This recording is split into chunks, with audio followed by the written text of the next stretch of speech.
You know, so what I do first is just try to get the melody figured out, then put the chord structure underneath it.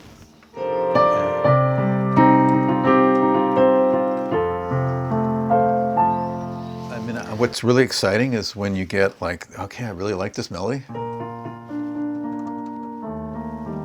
Like, that's so cool. It's like, okay, now I know what I'm doing. So everything is going to come back to that, which is really in this song, the essential question. What is it that you're trying to do in life next? What's your vision? You can almost hear someone asking that, right? With this kind of,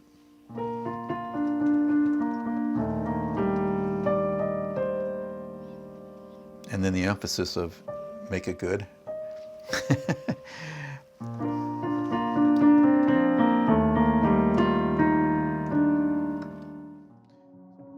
So I was raised in the suburbs of Rochester, New York, and I never even thought about the issue of poverty growing up. It wasn't until I went to architectural school and a friend of mine said, hey, why don't you go volunteer at a homeless shelter? And it was the first exposure I'd had to poverty at that level. You know, in some cases, the best you could do is just like, here's a cup of soup, a bowl of soup, and I care about you in this moment. And it's the most that could be done. Emotionally, that struck me the most, like, wow, this is the best we can do. What he did was he felt the frustration that so many of us feel, that we don't have good answers out there and we're just throwing money or throwing programs at things and it's not working. And what I love about his passion is that he said, let's figure it out. Let's figure out what does work and then let's replicate that. And that's what he did. Yeah, this is the big archive, 84. That's me back in the day. I was very focused. I wanted to go national as soon as I could with getting people out of poverty. Yeah, so this is where Circles really began, was in the mid to late 90s in Iowa. This woman here was on that first original group of Circles. Most programs get paid to do something about poverty. Like, here's some housing that's cheaper, here's some coaching, training, I can give you some counseling, I can give you some food, but all of that is what I just call the poverty management system. We got poverty, we're trying to manage it with solving symptoms. What Circles does, and what's unique about it, is that it commits to families for as long as it takes to get out of poverty. And we're available like your friends are. So you can access your volunteers that are supporting you whenever you need to.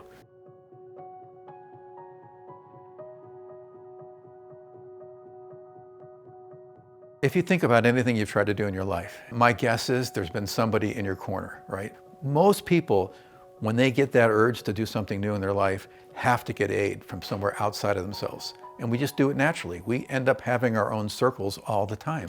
We're just saying, why don't we create an intentional circle to help you get to this very big life change you want to have. I've always said Circles is not one solution.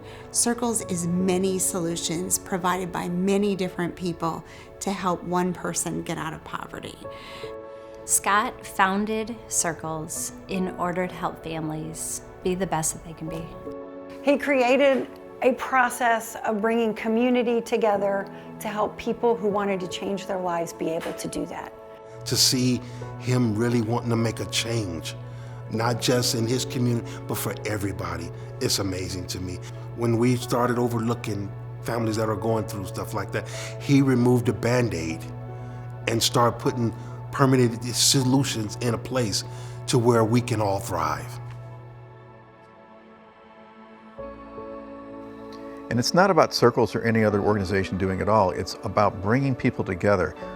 And we have to really understand our communities. We have to get to know the specifics of them.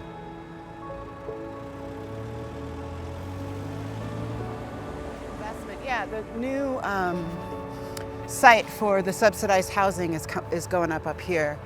You can see some of the new buildings here on the horizon. What you know through Circles is that if people aren't plugged into community and invested in feeling like they are belonging and a part of their local community, it is not sustainable for someone to actually move from survival to thriving.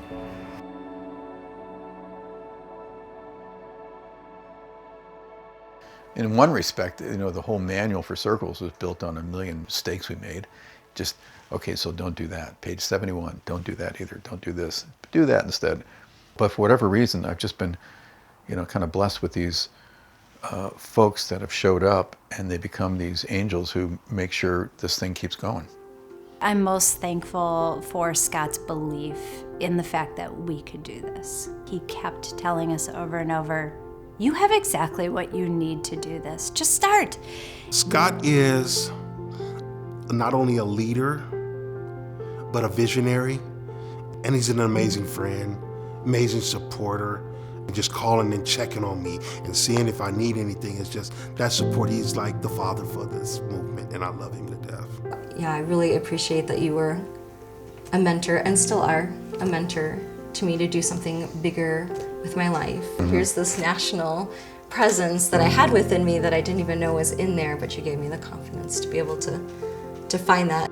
What would I love about the shift I've seen in Circles? We have more chapters than ever before that now feel inspired and supported to be able to remove the barriers that keep people in poverty. I do hope that Circles can make that a reality for every person across the United States. That their life is the life that is thriving and happy and satisfying and fulfilling.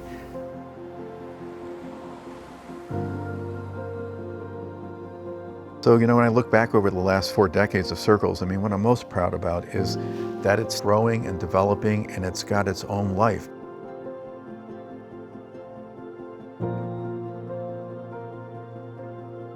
I really have been privileged to be able to bring the process through all the stages of a transformation where it's now embedded and it lives beyond my involvement.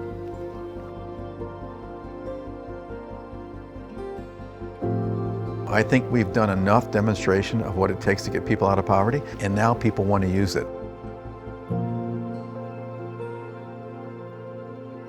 I have a ton of hope for what's going to be happening next. Circles is going to make a huge difference.